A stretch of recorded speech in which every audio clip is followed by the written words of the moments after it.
नमस्कार, मैं हूं पूजा सिंह और आप देख रहे हैं आर्यन टीवी नेशनल। चलिए आपको स्वागत करते हैं आज देश और दुनिया की तमाम बड़ी खबरों के साथ। वहीं अयोध्या से बड़ी धार्मिक और सांस्कृतिक खबर सामने आ रही, जहां श्री राम जन्मभूमि तीर्थ क्षेत्र ट्रस्ट ने आगामी चैत्र शुल्क प्रतिस्पर्धा सम्मत और आपको बता दें यानी 19 मार्च 2026 को श्री राम जन्मभूमि परिसर में आयोजित होने वाले विशेष कार्यक्रम के लिए भारत की राष्ट्रपति द्रौपदी मुर्मू को औपचारिक रूप से निमंत्रण भेजा है। इस अवसर पर ट्रस्ट के प्रमुख सदस्य भी मौजूद थे। महासचिव चंपत राय, कोषाध्यक्ष स्वामी गोविंद देव गिरी जी, ट्रस्टी कृष्ण मोहन और निर्माण समिति के अध्यक्ष नृपेंद्र मिश्रा ने कार्यक्रम और निमंत्रण की प्रतिक्रिया की जानकारी साझा की। वहीं ट्रस्ट ने बताया कि यह आयोजन धार्मिक और सांस्कृतिक दृष्टि से अत्यंत महत्वपूर्ण है और इसमें धार्मिक अनुष्ठान, पूजा और विशेष समारोह भी शामिल होंगे। वहीं राष्ट्रपति ने आमंत्रित करने पर उद्देश्य इस कार्यक्रम में आपको बता दें गौरव और धार्मिक समुदाय की भागीदारी को बढ़ावा देना होगा।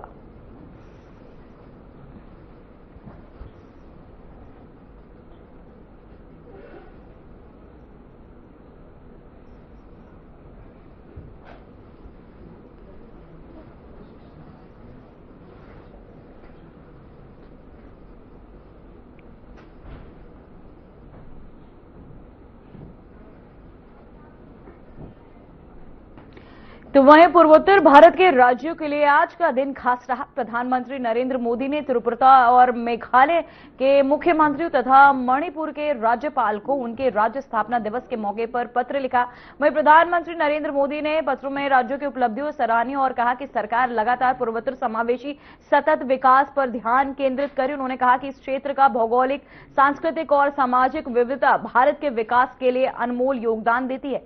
वहीं प्रधानमंत्री ने राज्यों से कहा कि उनकी सरकार का प्रयास है कि पूर्वोत्तर में आधारभूत ढांचे, स्वास्थ्य, शिक्षा, रोजगार और डिजिटल कनेक्टिविटी को और मजबूत किया जाए। साथ ही उन्होंने राज्य सरकारों को प्रोत्साहित किया कि वे स्थानीय संसाधनों और प्रतिभाओं को अधिकतम उपयोग करते हुए विकास योजनाओं को गति दें।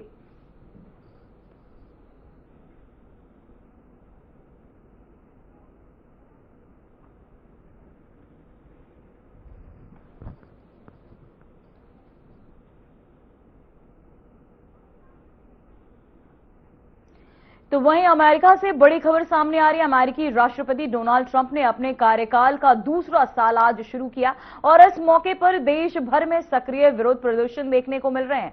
वहीं वॉशिंगटन से प्राप्त वीडियो में देखा जा सकता है कि कई लोग हाथ में फ्लैग और साथ ही बैनर लेकर सड़कों पर उतर आए, अपने विरोध और संदेश के साथ अपनी आवाज उठा रहे हैं। वहीं प्रदर्शनकारी ट्रंप सरकार की नीतियों और कुछ विवादित फैसलों के खिलाफ अपना विरोध दर्ज करा रहे हैं। विशेषज्ञों का कहना है कि अमेरिका में लोकतंत्र और अभिव्यक्ति को स्वतंत्रता के तहत यह विरोध प्रदर्शन आम बात है और राष्ट्रपति के दूसरे कार्यकाल की शुरुआत पर यह प्रदर्शित करता है कि देश में राजनीतिक सक्रियता बहुत उच्च स्तर पर है।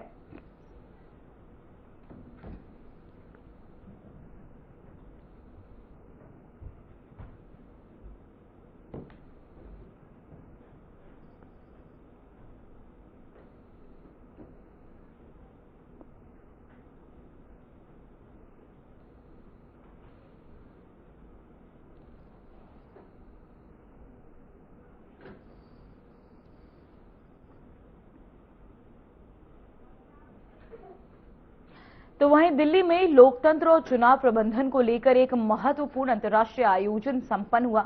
भारत मंडपम में आयोजित लोकतंत्र और चुनाव प्रबंधन पर भारत अंतर्राष्ट्रीय सम्मेलन 2026 में देश और दुनिया भर से प्रतिनिधि शामिल हुए। इस मौके पर मुख्य चुनाव आयुक्त ज्ञानेश कुमार ने चुनाव आयुक्त डॉक्टर सुखबीर सिंह और डॉक्टर विवेक जोशी के साथ मिलकर 70 देशों के अंतर्राष्ट्रीय प्रतिनिधियों का भव्य स्वागत किया। मुख्य चुनाव आयुक्त ने कहा कि ये सम्मेलन लोकतंत्र की मजबूती, चुनाव प्रक्रिया की पारदर्शिता और नवीनतम चुनाव प्रबंधन तकनीकों पर वैश्विक संवाद का मंच है। सम्मेलन में चुनाव आयोग ने डिजिटल मतदान सुरक्षा उपाय, निर्वाचन सुधार और चुनावी सहभागिता बढ़ाने जैसे मुद्दों पर विचार भी साझा किए।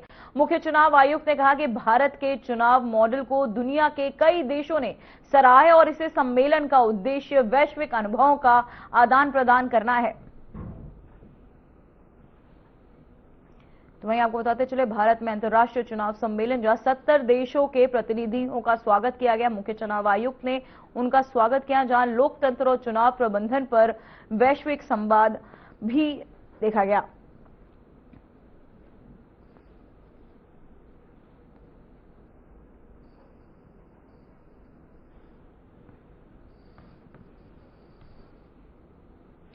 तो वहीं राजनीतिक गतिविधियों में तेजी देखने को मिल रहे भारतीय जनता पार्टी के राष्ट्रीय अध्यक्ष नितिन नवीन ने आगामी तेलंगाना नगर पालिका और कॉरपोरेशन चुनावों के लिए भी अहम निर्णय लिया है। वहीं पार्टी ने चुनाव प्रबंधन को मजबूत करने के लिए चुनाव प्रभारी और सह प्रभारी नियुक्त किए हैं। इस आदेश के तहत आशीष सेलार को चुनाव प्रभारी नियुक्त किया गया है। उन्हें पार्टी के नेताओं और कार्यकर्ताओं के समन्वय के लिए जिम्मेदारी सौंपी गई है। वहीं आपको बता दें, सह प्रभारी के रूप में अन्य वरिष्ठ नेताओं को भी जिम्मेदारी दी गई है।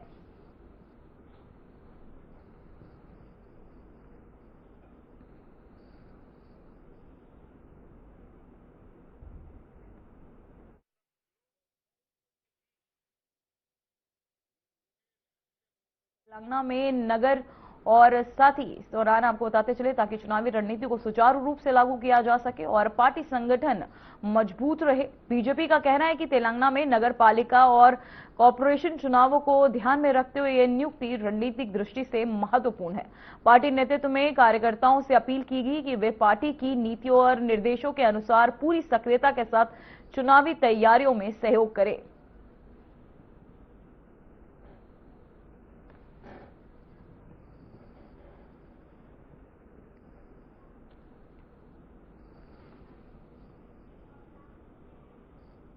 तो वहीं दिल्ली की राजधानी में पानी की सफाई और पर्यावरण संरक्षण को लेकर बड़ा कदम उठाया गया। दिल्ली की मुख्यमंत्री रेखा गुप्ता ने यमुना नदी की सफाई और उसके किनारे के पर्यावरण सुधार के लिए अहम बैठक की। बैठक में दिल्ली सरकार के वरिष्ठ अधिकारी, नगर निगम के प्रतिनिधि और जल विभाग के विशेषज्ञ शामिल हुए।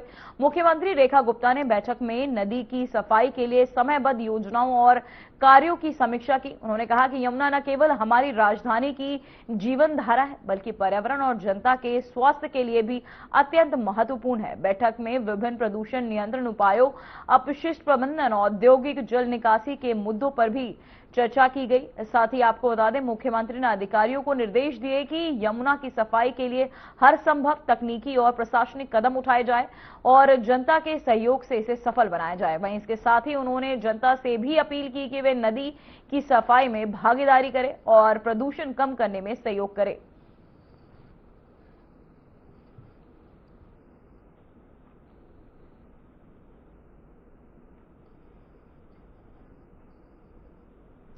तो वहीं हरियाणा के स्टार्टअप और टेक्नोलॉजी सेक्टर के लिए एक महत्वपूर्ण दिन रहा, जहां गुरुग्राम में मुख्यमंत्री नायब सिंह सैनी ने स्टार्टअप, आईटी और आईटीईएस सेक्टर में उद्यमियों के साथ बजट से पहले परामर्श बैठक की अध्यक्षता की। इस बैठक का मुख्य उद्देश्य था कि आगामी बजट में टेक्नोलॉजी और नवाचार को बढ़ावा देने के लिए उद्यमियों की राय और सुझाव लेना। वहीं मुख्यमंत्री सैनी ने कहा कि हरियाणा सरकार स्टार्टअप और डिजिटल उद्यमों को प्रोत्साहित करने के लिए प्रतिबद्ध है और राज्य को एक इनोवेशन और टेक्नोलॉजी हब बनाने का लक्ष्य रखती है। बैठक में उद्यमियों ने अपने सुझाव प्रस्तुत किए, जिसमें कर नियमों, वित्तीय प्रोत्साहन, निवेश के अवसरों और नई तकनीकों के लिए समर्थन की मांग भी शामिल थी। मुख्यमंत्री ने कहा कि सरकार इन सुझावों को गंभीरता से लेगी और बजट में ऐसे कदम उठाए जाएंगे जो स्टार्टअप इकोसिस्टम को मजबूत करें।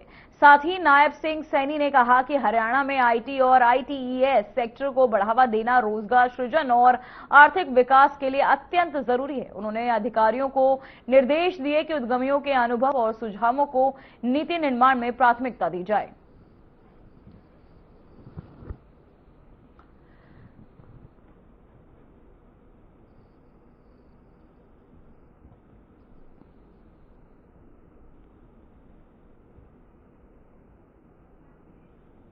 तो वहीं उत्तर प्रदेश के मुख्यमंत्री योगी आदित्यनाथ ने उत्तर प्रदेश दिवस के आयोजन की तैयारियों को लेकर अपने सरकारी आवास पर विस्तृत समीक्षा बैठक की। इस बैठक में उत्तर प्रदेश दिवस के कार्यक्रमों की रूपरेखा, सांस्कृतिक प्रस्तुतियां और साथ ही प्रदर्शनी और आम जनता की भागीदारी को लेकर चर्चा की गई।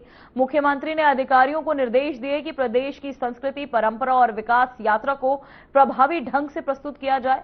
उन्होंने ये भी कहा कि आयोजन सुव्यवस्थित, गरिमामय और जन सहभागी सहभागिता वाला होना चाहिए ताकि उत्तर प्रदेश की पहचान और उपलब्धियों को राष्ट्रीय स्तर पर मजबूती से प्रदर्शित किया जा सके। तो ये आपको बताते चले, यूपी दिवस की तैयारियों को लेकर सीएम योगी आदित्यनाथ ने अहम बैठक की।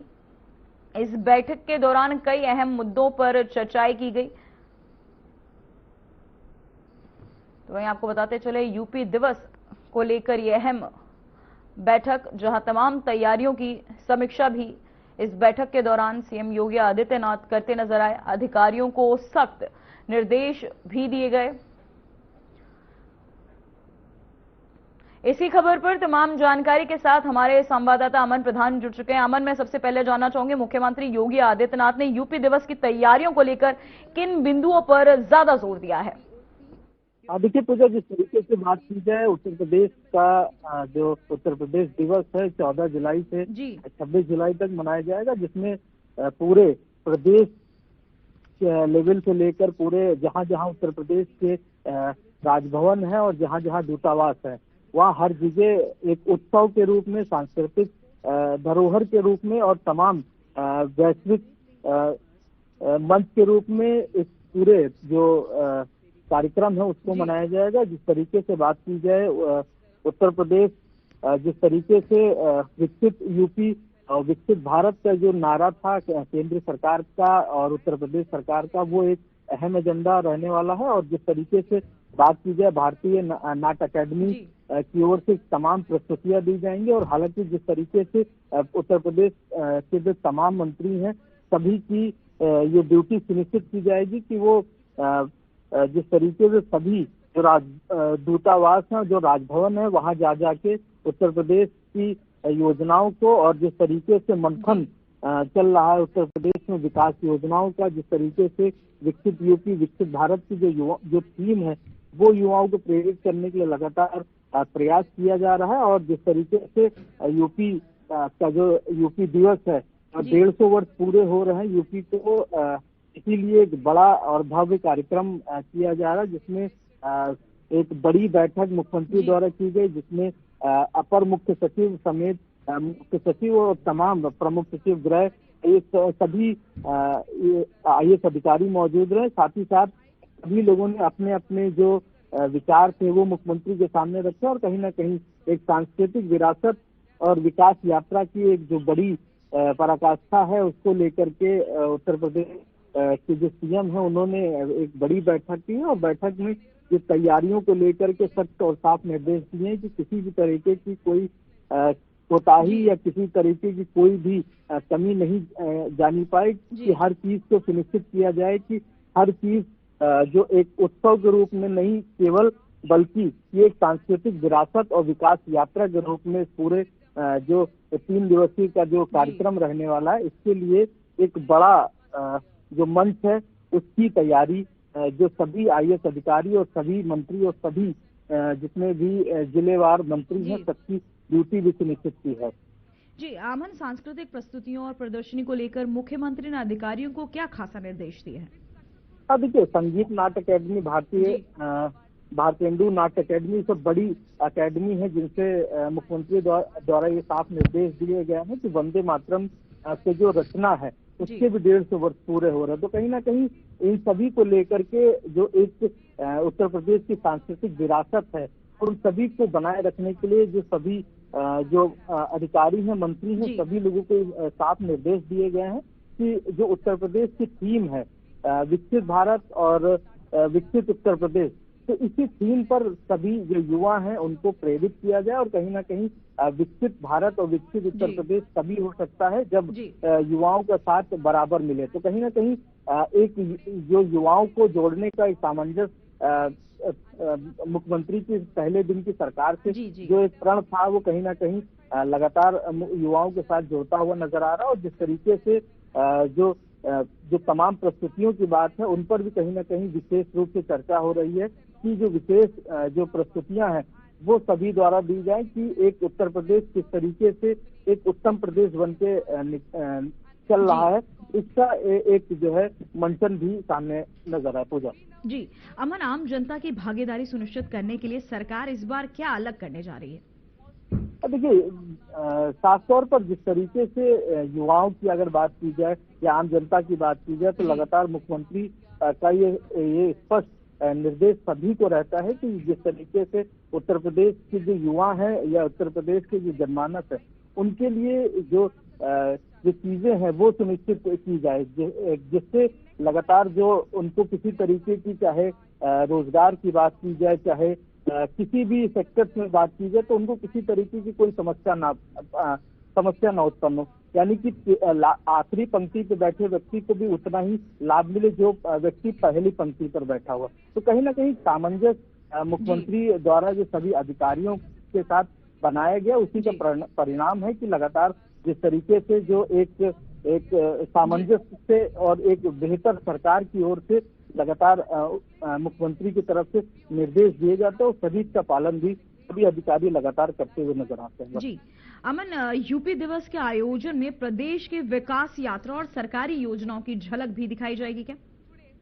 हाँ, निश्चित तौर पर जिस तरीके से जितने भी राजभवन है पूरे भारत में और सभी जो दूतावास बने हुए हैं, तो सभी जगहों पर उत्तर प्रदेश के जो जितनी भी योजनाओं की बात की जाए, उत्तर प्रदेश की जो विरासत है उनकी बात की जाए, या उत्तर प्रदेश में जो भी चीजें सामने आती है, यानी कि ऐतिहासिक विरासतों की अगर बात की जाए, तो सभी का जो मंथन है वो किया जाएगा। यानी कि जो विरासतें सभी जनमानस के लिए होती हैं, उन जनमानसों को भी इस बात की बताई जाए कि ये सारी चीजें ये आम जनमानस के लिए सरकार द्वारा की गई है। तो कहीं ना कहीं उत्तर प्रदेश समेत पूरे भारतवर्ष में जहां जहां राजभवन है और जहां जहां दूतावास बनाए गए, तो सभी जगहों पर उत्तर प्रदेश की जो प्रस्तुतियां हैं और ऐतिहासिक विरासतें हैं, उनका मंचन भी प्रदेश सरकार द्वारा किया जाएगा।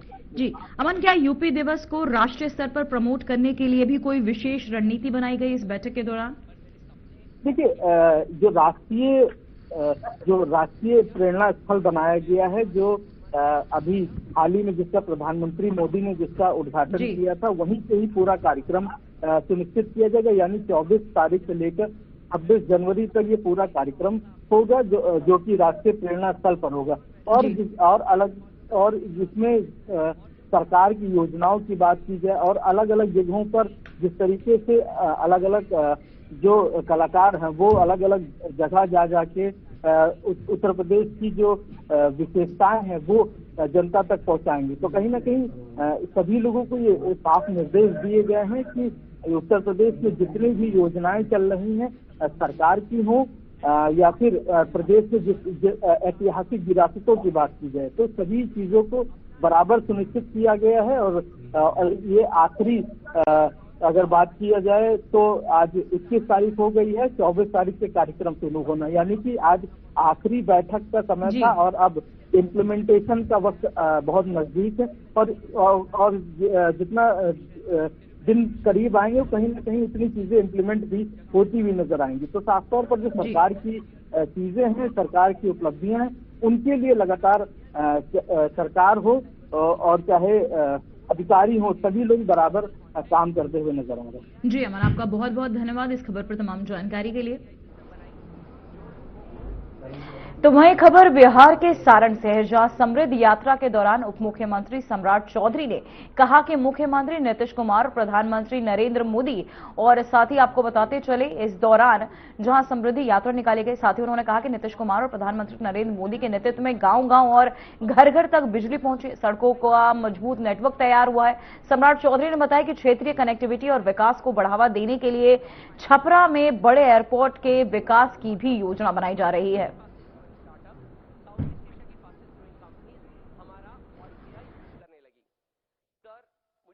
आज नीतीश कुमार जी को याद कीजिए साथियों, और देश के यशस्वी प्रधानमंत्री नरेंद्र मोदी जी को देखिए, दोनों की जोड़ी में मिली साथियों।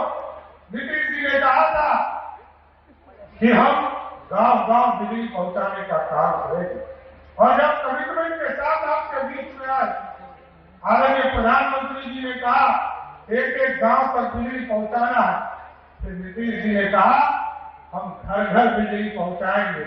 याद कीजिए, इसी छपरा में 5 घंटा बिजली नहीं रहता था।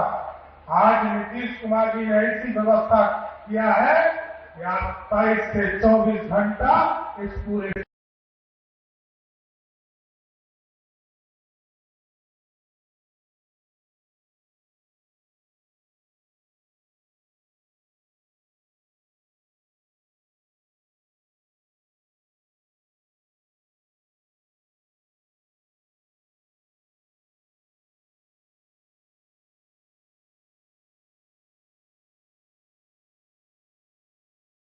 में काम कर रहे हैं। नीतीश कुमार जी ने तय किया कि हम बिहार के 1,90,00,000 परिवार सभी को 125 यूनिट बिजली मुफ्त देंगे, जिसमें से 1,70,00,000 ऐसा परिवार है जिसको 1 साल से बिजली बिल जीरो आ रहा है। साथियों, बिजली जीरो आ रहा है। और ये आप सोचिए, ये कमिटमेंट है जनता के बीच में काम करने का। और आप देखिए, कोई मुख्यमंत्री सोच नहीं सकता, देश में कोई भी सरकार ये नहीं सोच सकती, लेकिन मुख्यमंत्री नीतीश कुमार जी ने कहा हम एक गांव तक सड़क पहुंचाने का काम करेंगे। सभी डिग्नेटरीज, मेरे प्रियांश मोहन की तरफ से आप सभी को नमस्कार।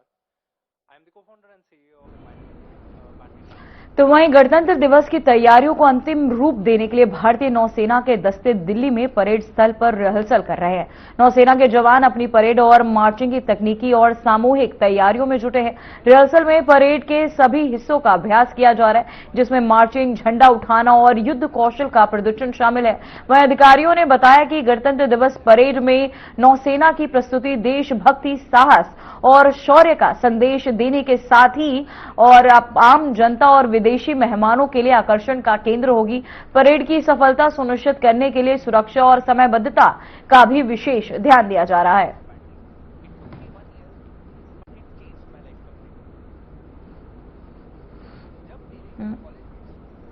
कॉलेज फेस्ट और असाइनमेंट्स पूरे कर रहे थे, मैं मेरी को-फाउंडर स्तुति Kakkar, who is an economist from Delhi university, उनके साथ बैठ के रिन्यूएबल एनर्जी इंटीग्रेशन। तो वहीं त्रिपुरा के लिए आज का दिन गर्व और उत्साह से भरा रहा। राज्य के स्थापना दिवस के अवसर पर आयोजित भव्य कार्यक्रम को मुख्यमंत्री डॉक्टर माणिक साहा ने संबोधित किया। इस मौके पर राज्य की सांस्कृतिक विरासत, ऐतिहासिक उपलब्धियों और विकास यात्रा को याद किया गया। मुख्यमंत्री डॉक्टर माणिक साहा ने अपने संबोधन में त्रिपुरा की जनता को स्थापना दिवस की शुभकामनाएं भी दी और कहा कि राज्य ने हर क्षेत्र में निरंतर प्रगति की है। उन्होंने शिक्षा, स्वास्थ्य, बुनियादी ढांचे और कनेक्टिविटी के क्षेत्र में हुए विकास कार्यों का उल्लेख भी किया। मुख्यमंत्री ने कहा कि केंद्र सरकार के सहयोग से त्रिपुरा के विकास की गति और तेज हो गई है। उन्होंने युवाओं, किसानों और महिलाओं के सशक्तिकरण को साकार करने के लिए प्राथमिकता बताते हुए कहा कि आने वाले समय में राज्य को और आत्मनिर्भर बनाया जाएगा।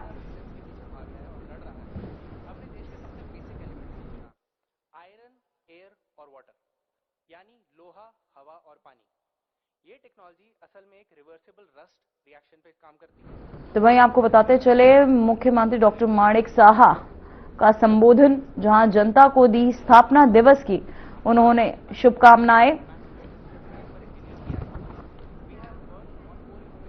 तो वही महाराष्ट्र के नासिक में दिलवाली के school of artillery field firing range में रेजिमेंट ऑफ आर्टिलरी की वार्षिक प्रमुख फायर पावर प्रदर्शन एक्सरसाइज ट्रॉफी 2026 आयोजित किया गया। इस कार्यक्रम का नेतृत्व लेफ्टिनेंट जनरल नवनीत सिंह सरना ने किया। वहीं प्रदर्शन को आर्टिलरी की ताकत, समन्वय और रणनीति क्षमताओं का जीवन प्रदर्शन किया गया। वहीं सेना की तैयारियों और आधुनिक हथियार प्रणालियों की क्षमताओं को दिखाने के लिए यह अभ्यास महत्वपूर्ण माना जा रहा है। इस दौरान कई आर्टिलरी इकाइयों ने फायरिंग तकनीकी और युद्ध कौशल का प्रदर्शन भी किया।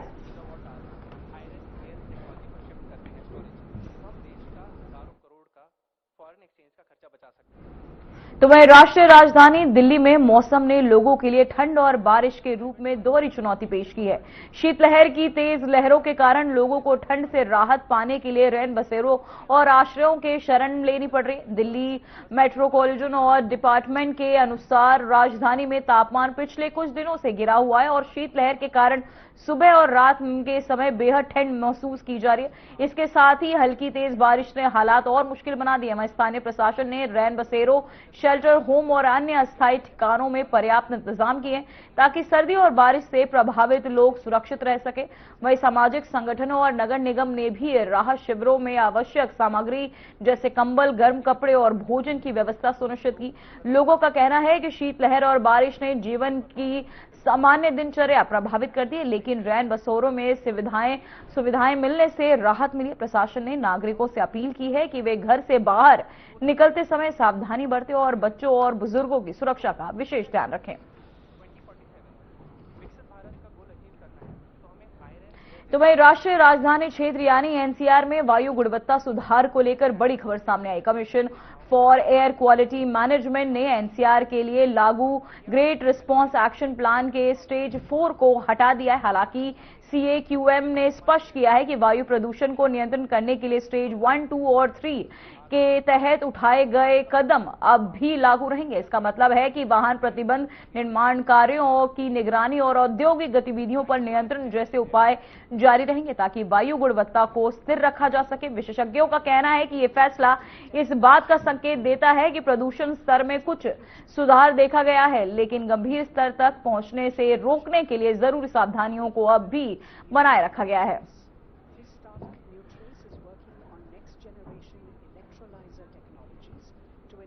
फिलहाल खबरों में इतना ही। देखते रहिए आरएन टीवी नेशनल। मुझे दीजिए इजाजत। नमस्कार।